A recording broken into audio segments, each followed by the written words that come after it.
Guys देखो, हम parlour में आए थे काम करवाने के लिए। अब पानी इतना भर गया, हम कैसे अपने घर जाएंगे। हमारे पास सारे शूज पहन के वो भी गीले हो जाएंगे।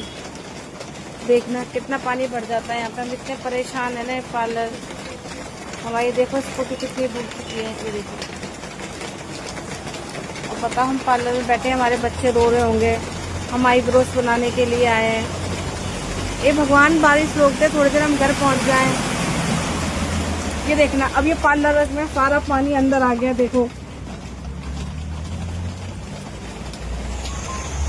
देखना, अब हम कैसे घर जाएंगे। भाई हमें को रिक्शा ही दिला दो। दे रिक्शा वाले।